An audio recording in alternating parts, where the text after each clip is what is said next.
The drama begins with Hyan waking up from sleep.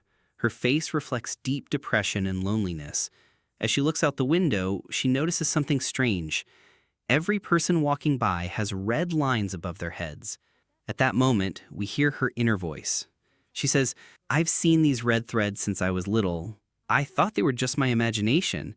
But when my parents' relationship fell apart, I realized these lines weren't random. They appeared when people were hiding something or were about to make a big mistake." She had watched her mother find out about her father's cheating, and from that day on, her world collapsed.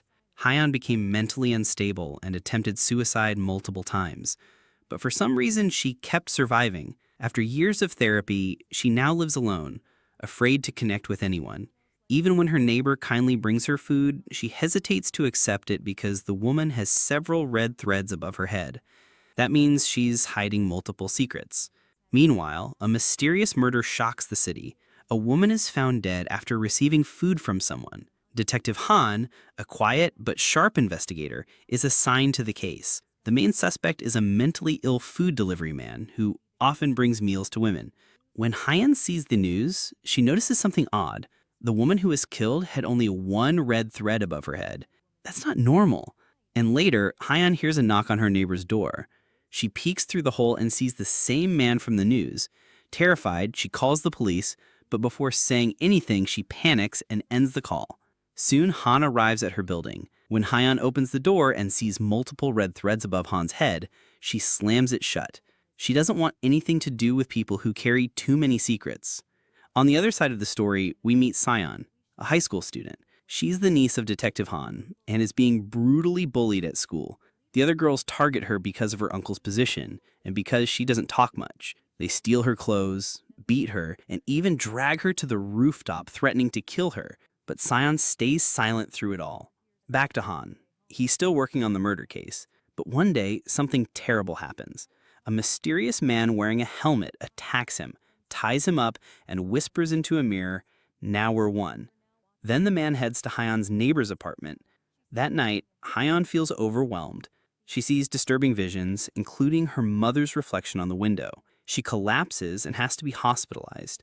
Meanwhile, the helmeted man discovers his girlfriend has red threads above her head, revealing she has been cheating. Enraged, he attacks her. Hyan, despite her fear, returns home and tries to intervene. She ends up getting stabbed, but Han arrives just in time to shoot the attacker. With his last breath, the killer says, "The thread, it disappeared." Later, Sion tells Han that she and Hyan were childhood friends. She also reveals a shocking truth. Hyan's mother didn't just disappear. She actually murdered her father and ran away, leaving Hyan to grow up believing she had been abandoned. As Hyan tries to heal, she gets a mysterious message. It says, "Come to the school, I know everything about you." At the same time, Sion finds a strange pair of black sunglasses, the same kind worn by the helmeted killer. Curious, Sion puts them on. Instantly, she sees red threads above people's heads. It terrifies her, but also gives her power. She realizes her main bully has a red thread connected to their teacher. That explains everything. Sion starts using the secret to her advantage. But things don't stop there. The glasses begin spreading. More people somehow get hold of them, and the more people wear them, the more chaos they bring. The truth starts ripping people's lives apart. An admin woman named Choi, desperate for love, becomes obsessed with a teacher. When she sees him with another woman and notices their red threads, she snaps. She kills the woman, then drugs and kills the teacher, and finally ends her own life. The glasses are found at the scene and Han tries them on. What he sees horrifies him.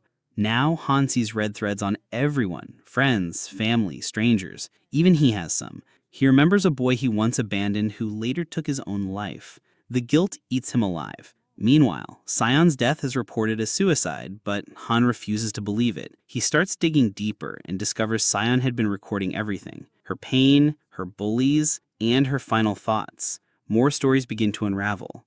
Students wear the glasses and learn dark secrets about each other. Families fall apart. Friends turn into enemies. Some kill, others break down, but one woman stands out, Moon. Moon is a quiet cleaner at the school. One day she kills someone connected to her past, then another, and another. It turns out she was once a victim of betrayal and violence. The red threads torment her. She decides to kill everyone she's connected to, erasing the threads one by one. But where did the glasses come from? That takes us to Lena, the woman who created them. Lena believes people shouldn't hide behind lies. She says the red threads are a gift, a way to see the truth and live honestly. But her idea of truth becomes dangerous. Lena meets Han and tells him to kill his father, claiming the man ruined countless lives. Han can't do it, so Lena does it herself. Then she targets Hyan, saying her death will wake people up. Just as Lena stabs Hyan, her mother appears, alive, and takes the knife instead. She uses her last breath to say, "I'm sorry. I also wear the glasses. I saw your father's thread. I thought I was doing the right thing." Lena's red threads rise and disappear. She vanishes. Everything goes black. Hyan wakes up in a hospital room. The world has changed. Now everyone can see red threads. The glasses are no longer needed. People are forced to face their truths every single day. A year later, Hyan is alive and well, but she's distant again, afraid to form new connections. One day, as she's walking alone, someone calls her name. She turns around slowly. It's Lena. And that's where the story ends.